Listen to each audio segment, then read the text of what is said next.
कभी सोचा है कि एक ही इंसान रॉकेट भी बना रहा है, इलेक्ट्रिक गाड़ियां भी, और तो और सोशल मीडिया भी चला रहा है। ये सब कैसे जुड़ा है? आज हम एलन मस्क के दिमाग के अंदर चलेंगे और उस एक फिलॉसफी को पकड़ेंगे जो उनके हर बड़े क्रांतिकारी कदम के पीछे है। तो चलिए इस भविष्य की झलक को साथ मिलकर समझते हैं। जरा सोचिए, एक ऐसी दुनिया जहां किसी को भी काम करने की जरूरत ही ना पड़े। नहीं, ये किसी साइंस फिक्शन फिल्म का डायलॉग नहीं है। यह है एलन मस्क की भविष्यवाणी। सुनने में थोड़ा क्रेजी लगता है ना? पर यकीन मानिए, यह उनके उस विशाल विजन का बस एक छोटा सा हिस्सा है जिसे हम आज डिकोड करने वाले हैं। पर सवाल तो ये उठता है कि जो इंसान दुनिया के सबसे बिजी लोगों में से एक है, वो काम के खत्म होने की बात कैसे कर सकता है? इसका जवाब छिपा है उनके सारे प्रोजेक्ट्स के पीछे एक गहरे कनेक्शन में। टेस्ला, स्पेसएक्स, एक्स, ये सब अलग अलग नहीं हैं, बल्कि एक ही धागे से बंधे हैं। तो चलिए सबसे पहले उस नींव को समझते हैं, वो बुनियाद जिस पर मस्क के भविष्य का पूरा साम्राज्य खड़ा है। जीवन का क्या मतलब है? ये एक ऐसा सवाल है जिसका जवाब हम सदियों से ढूंढ रहे हैं। लेकिन एलन मस्क के लिए जवाब से कहीं ज्यादा जरूरी है सही सवाल पूछना, और बस यहीं से उनकी सोच की असली कहानी शुरू होती है। और उनका मूल मंत्र यही है, चेतना का विस्तार, यानी एक्सपैंडिंग कॉन्शियसनेस। अब इसका मतलब ये नहीं कि किसी एक इंसान का ज्ञान बढ़ जाए, नहीं। इसका मतलब है पूरी इंसानियत की, हमारी कलेक्टिव समझ को एक नए लेवल पर ले जाना। जैसा कि मस्क खुद कहते हैं कि चेतना का दायरा और पैमाना बढ़ाकर ही हम ये बेहतर ढंग से समझ सकते हैं कि इस यूनिवर्स के बारे में आखिर सवाल पूछें तो क्या पूछें। और यही वो क्यों है, वो वाई है, जो उनके हर एक प्रोजेक्ट को एक मकसद देता है, फिर चाहे वो सोशल मीडिया हो या मंगल पर जाने की तैयारी। तो ठीक है, ये फिलॉसफी तो बड़ी गहरी है, पर इसे असल दुनिया में कैसे उतारा गया? इसका सबसे पहला और बड़ा उदाहरण है वो प्लेटफॉर्म जिसे आज हम सब एक्स के नाम से जानते हैं। देखिए, मस्क ने जब ट्विटर खरीदा तो उनका मकसद साफ था, इसे एक न्यूट्रल, एक ग्लोबल टाउन स्क्वायर बनाना। उनका मानना यह था कि यह प्लेटफॉर्म एक खास विचारधारा की तरफ कुछ ज्यादा ही झुका हुआ था, और वो इसे एक ऐसा मंच बनाना चाहते थे जहां हर तरह के विचारों को एक बैलेंस्ड जगह मिले। तो समझिए, एक्स सिर्फ एक सोशल मीडिया ऐप नहीं है, ये एक बहुत बड़ा एक्सपेरिमेंट है। ये पूरी इंसानियत के लिए एक डिजिटल दिमाग बनाने की कोशिश है, एक ऐसी जगह जहां दुनिया भर के आइडियाज एक जगह आके मिल सकें, टकरा सकें। और ये सिर्फ बड़ी बड़ी बातें नहीं हैं, इसमें हो रहे बदलावों को देखिए। फ्री स्पीच को बैलेंस करने की कोशिश से लेकर पेमेंट्स और कॉल्स जोड़ने तक, और सबसे जरूरी, ऑटोमेटिक भाषा का अनुवाद।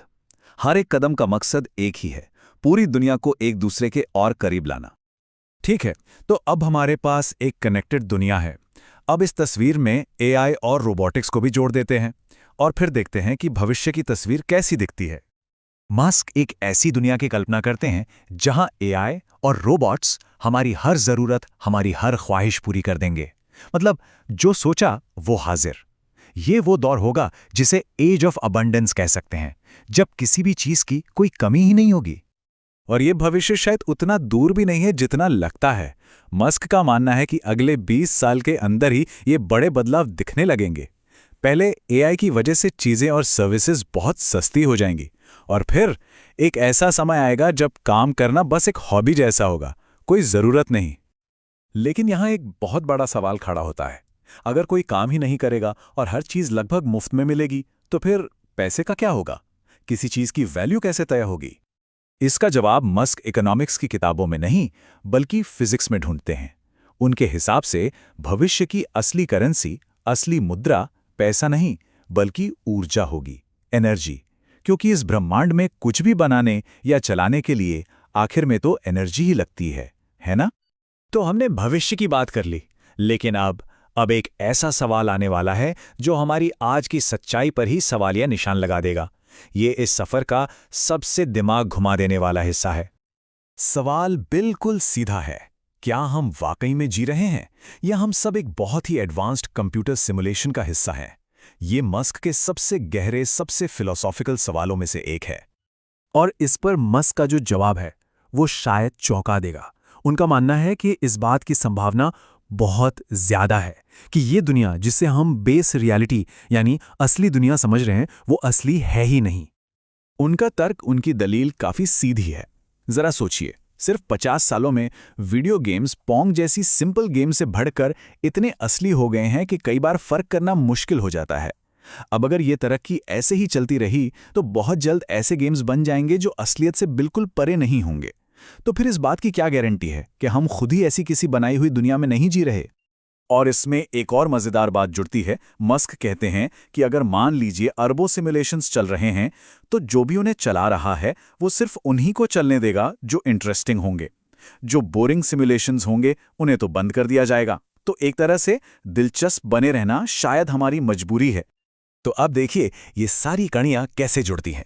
इंसानियत की चेतना को बढ़ाने के एक बड़े आइडिया से शुरुआत हुई, फिर एक ग्लोबल डिजिटल दिमाग बनाने की कोशिश, फिर बिना काम वाले भविष्य की कल्पना, और आखिर में अपनी ही असलियत पर सवाल उठाना। ये सब एक ही बड़ी कहानी के अलग अलग हिस्से हैं। तो आखिर में ये सवाल हम सबके लिए है। अगर हमारी असलियत एक कहानी है और हम सब इसके किरदार हैं, तो हमारा काम शायद यही है कि हम मानवता के अगले चैप्टर को इतना दिलचस्प बना दें कि कोई भी इस कहानी को बीच में बंद ना करना चाहे। है ना सोचने वाली बात?